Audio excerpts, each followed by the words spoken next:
Hello student, good morning. Today we are going to start our lecture with section D, sum number 4.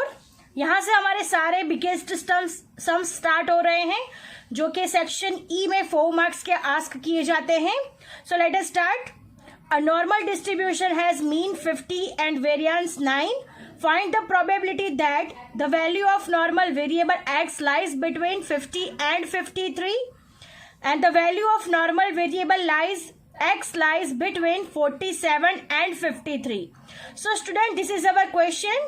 यहाँ पे हमें mean दिया गया है, वेरिएंस दिया गया है. वेरिएंस पर से हम स्टैंडर्ड डेविएशन फाइंड करेंगे और हमें क्या फाइंड करना है? The value of normal variable x lies between 50 and 53 and the next है the value of normal variable x lies between 47 and 53. So let us start. Now look at here student. सबसे पहले हमें जैसे question में दिया गया है, सबसे पहला स्टेप हमारा रहेगा मीन और स्टैंडर्ड डेविएशन फाइंड करना. कोई भी क्वेश्चन आपको दिया गया हो उसमें से सबसे पहले आपको मीन और स्टैंडर्ड डेविएशन फाइंड करना होगा. तो सबसे पहले here mean is equal to हमें 50 दिया गया है और सिग्मा स्क्वायर यानी वेरिएंस दिया गया है 9, राइट. तो वेरिएंस दिया गया है, इसमें से स्टैंडर्ड डेविएशन कितना मिल जाएगा हमें? 3. अंडरस्टैंड. √9 करेंगे तो 9 का क्या हो जाएगा? 3 हो जाएगा. तो हमें सिग्मा मिल गया. This is the first step. Now next है फर्स्ट पॉसिबिलिटी फाइंड करनी है, प्रोबेबिलिटी फाइंड करनी है. किसके बीच में? x lies between 50 and 53. 50 less than और equal to x less than और equal to 53. Understand. 50 less than और equal to x less than और इक्वल टू 53. बिकॉज हमें क्वेश्चन में कहा गया है कि the value of normal variable x lies between 50 and 53. 50 and 53 के बीच में x की वैल्यू है.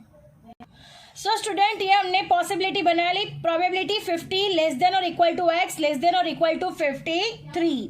Now moving to the next. अब हम क्या करेंगे? नेक्स्ट स्टेप है फॉर, ये हम x1 कहेंगे और इसको x2 कहेंगे. सो सबसे पहले x1 for x1 is equal to 50. उसके लिए सबसे पहले हमें z1 फाइंड करना होगा. हमें x की जो वैल्यू है उसको हम किस में कन्वर्ट करेंगे? z में. सो उसका फॉर्मूला है x1 minus mu divide by sigma. This is the formula. So x1 है हमारे पास 50, म्यू है हमारे पास 50 डिवाइड बाय सिग्मा. सिग्मा है हमारे पास 3. 50 में से 50 जाएगा तो 0 आएगा. 0 डिवाइड बाय 3 यानी आंसर आएगा 0. अंडरस्टैंड. अब नेक्स्ट है फॉर x2 के लिए हम ऐसे ही फाइंड करेंगे. x2 इज इक्वल टू हमारे पास 53, राइट, बिकॉज x2 है 53, x1 है 50. अब यहाँ पे हम z2 फाइंड करेंगे. सो x2 minus mu divide by sigma हो जाएगा. x2 माइनस म्यू, x2 है हमारे पास 53 माइनस 50 डिवाइड बाई 3 हो जाएगा. अब 53 में से 50 माइनस करेंगे तो 3/3 आएगा. 3 1 जा 3 तो आंसर आएगा 1. सो स्टूडेंट्स, हमने इसकी जो x वाली लिमिट थी उसको z में कन्वर्ट करके z1 और z2 फाइंड कर दिया है. अब लिसन इट केयरफुली, हमें कैसे स्टेप रखना है. So look at here student. p 50 less than और equal to x less than और equal to 53 as it is लिखना है. इज इक्वल टू हमने जो वैल्यूज फाइंड की है वो p ब्रैकेट में 50 का वैल्यू z1 में आया है 0. सो लिखेंगे यहाँ पे 0 लेस देन और equal to z less than और इक्वल टू 1 बिकॉज 53 का आंसर आ रहा है 1. Understand student. अगेन फिर से एक्सप्लेन कर रही हूँ. x1 से z1 में कन्वर्ट करना है तो x1 इज इक्वल टू 50 है तो z1 के लिए फॉर्मूला है x1 minus mu divide by sigma. So हमें ये फॉर्मूला रख के z1 की वैल्यू फाइंड करनी है तो 0 आ जाएगी. अब ऐसे ही z2 की वैल्यू भी फाइंड करनी है. z2 की वैल्यू 1 आएगी. अब हम इसको लिखते हैं p 50 लेस देन और equal to x less than और इक्वल टू 53. x को हमने z में कन्वर्ट किया है. सो 50 का वैल्यू z1 के लिए 0 है, राइट, लेस देन और equal to z less than और इक्वल टू 1. Understand students. अब हम क्या फाइंड करेंगे? अब हम सिमेट्री ड्रॉ करेंगे. अब हम क्या ड्रॉ करेंगे? Symmetry. Now look at here student, symmetry कैसे ड्रॉ की जाती है. So student look at here. सबसे पहले एक लाइन बनानी है. Then bell shape symmetry draw करनी है हमें। अंडरस्टैंड, यहां पे हो जाएगा इन्फिनिटी माइनस और यहां पे हो जाएगा इन्फिनिटी प्लस। अंडरस्टैंड, और यहां पे मिडल में आएगा 0 0। अंडरस्टैंड, तो यहां पे हमें क्या करना है, 0 से 1 की सिमेट्री ड्रॉ करनी है। तो z इज इक्वल टू 0 यहाँ पे हो जाएगा, और 1 प्लस साइड पे है, इस साइड पे माइनस के डिजिट्स आते हैं, इस साइड पे प्लस के डिजिट्स आते हैं, तो प्लस 1 में है। सो हम यहाँ पे 1 यहाँ पे ड्रॉ करेंगे, तो यहाँ पे हो जाएगा z इज इक्वल टू 1। अब हमें क्या कहा गया है, 0 से 1 के बीच का एरिया, तो 0 से 1 के बीच का एरिया यानी ये एरिया हो गया हमारे पास। अंडरस्टैंड, अगेन फिर से सबसे पहला स्टेप z में कन्वर्ट करना है। z में कन्वर्ट करने के बाद जो भी डिजिट आती है उसका सिमेट्री ड्रॉ करनी है। सिमेट्री में जो भी डिजिट्स दिए गए हो उस हिसाब से ड्रॉ करना है। बीच में हमेशा 0 ही आएगा, इस साइड पे प्लस की डिजिट्स आएगी, उस साइड पे माइनस की डिजिट्स आएगी। आपको क्वेश्चन में अगर प्लस की डिजिट मिल रही है तो सिमेट्री इस तरफ से ड्रॉ होगी, और अगर माइनस की मिल रही है तो सिमेट्री इस साइड पे ड्रॉ होगी। अब हमें यहाँ पे 0 से 1 कहा गया है, तो 0 यहाँ पे ले लेते हैं और 1 यहाँ पे, बिकॉज मिडल में हमेशा 0 ही होगा, आपको याद रखना है 0। Understand, z is equal to 0 होगा, और 1 है तो z ये 1 हो जाएगा। अंडरस्टैंड, और इन दोनों के बीच की सिमेट्री की बात है यहाँ पे, तो इन दोनों के बीच का एरिया हो गया। अब हमें क्या फाइंड करना है, तो z स्कोर देखना है। तो हम लोग कल हमने टेबल देखा था, टेबल देखते हम सीखे थे ना, तो आज हम फिर से वही टेबल देखेंगे, और टेबल में हम लोग उसकी वैल्यू देखेंगे, z इज इक्वल टू 1 की वैल्यूज देखेंगे। अंडरस्टैंड स्टूडेंट्स, ये हमारा स्टैंडर्ड नॉर्मल कर्व का टेबल है।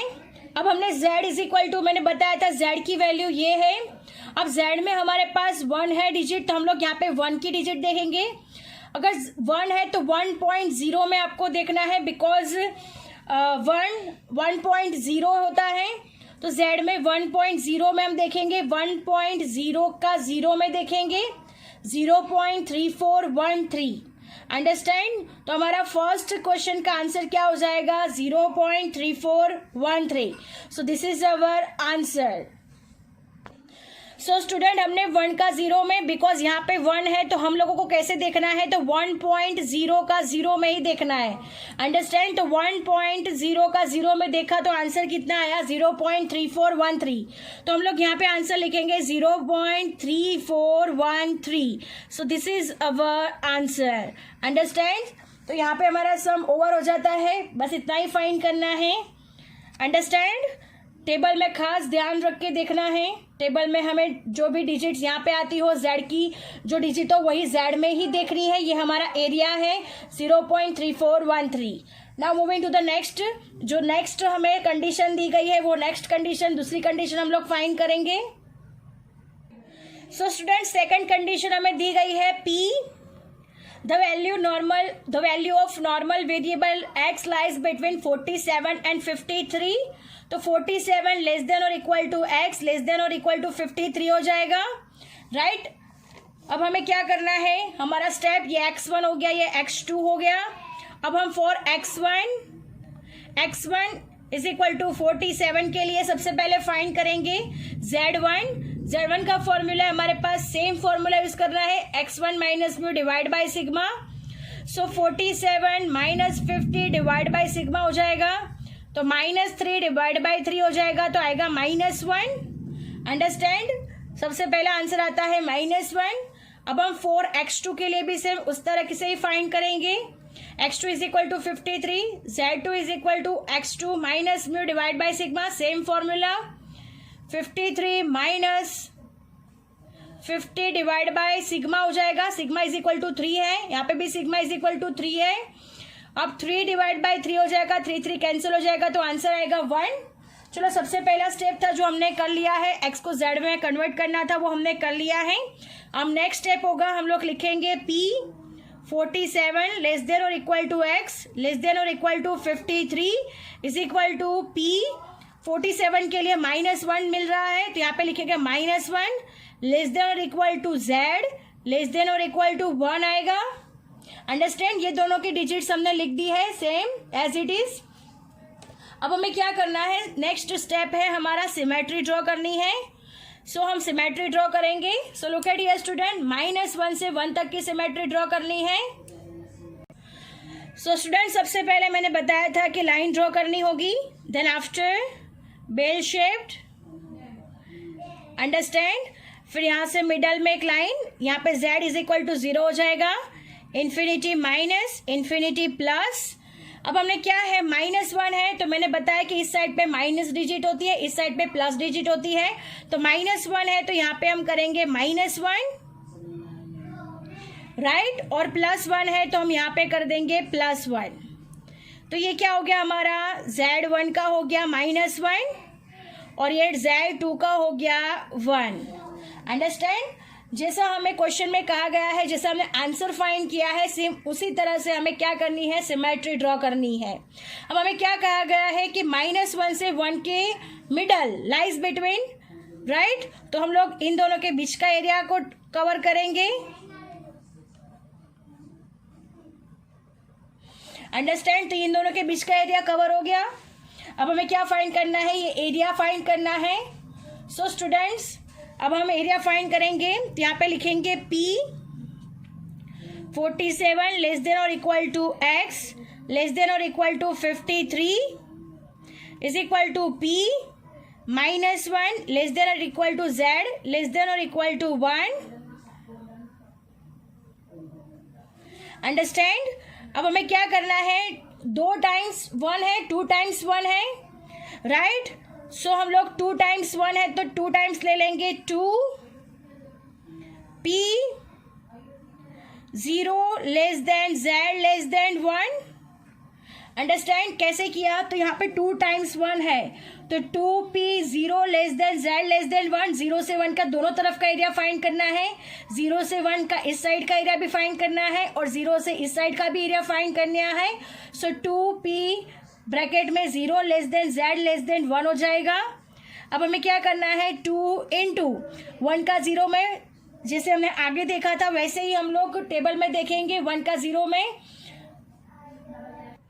सो स्टूडेंट 1.0 का 0 में 0.3413, राइट, 1.0 का 0 में 0.3413। So student 2 into 0.3413 is equal to, इन दोनों का मल्टीप्लीकेशन हो जाएगा तो आंसर आएगा 0.6826। Understand. So our answer is 0.6826। Students हम इसको दूसरी तरीके से भी कर सकते हैं। अब सेकंड मेथड में आपको सिखाऊंगी कि सेकंड तरीके से किस तरह से कर सकते हैं। सो स्टूडेंट्स आपको ये याद रखना है, जब भी दोनों साइड से मर्जर सिमेट्री होगी, यानी दोनों मर्ज सिमेट्री होगी, यानी इस साइड से भी कुछ एरिया कवर हो रहा होगा और इस साइड से भी कुछ एरिया कवर हो रहा होगा, तब हमें क्या करना है, एडिशन करना है। क्या करना है, एडिशन। अंडरस्टैंड। जब भी दोनों साइड्स की जो सिमेट्री, दोनों साइड्स के एरिया अगर मर्ज हो रहे होंगे तो हमें क्या करना है, एडिशन। अब हम एडिशन कैसे कर सकते हैं, तो स्टूडेंट्स लुक एट हियर। सबसे पहले हम स्टेप रखेंगे P of -1 less than Z less than 1। ये एरिया हमें फाइंड करना है, right. P of -1 less than और equal to Z less than और इक्वल टू 1, ये एरिया हमें फाइंड करना है।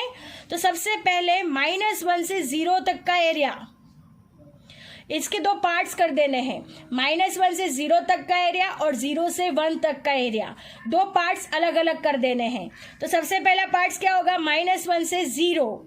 सो -1 लेस देन और equal to Z less than और इक्वल टू 0। और मैंने क्या बताया कि जब भी दोनों मर्ज होंगे तब क्या होगा, एडिशन। तो यहाँ पे क्या कर देंगे, एडिशन। और यहाँ पे दूसरा पार्ट कौन सा बन रहा है, 0 से 1। तो यहाँ पे क्या लिखेंगे, 0 less than Z less than 1। Understand. क्या किया हमने, इन दोनों के अलग अलग पार्ट्स कर दिए। अगर मर्जर सिमेट्री है तो क्या होगा, एडिशन होगा। अंडरस्टैंड। सो -1 से 0 तक का एरिया और 0 से 1 तक का एरिया। अब लुक एट हियर स्टूडेंट, -1 से 0। अब हमें टेबल में कोई माइनस वाली डिजिट्स हमें टेबल में नहीं मिल सकती, तो सबसे पहले हमें ये माइनस को प्लस में कन्वर्ट करना होगा।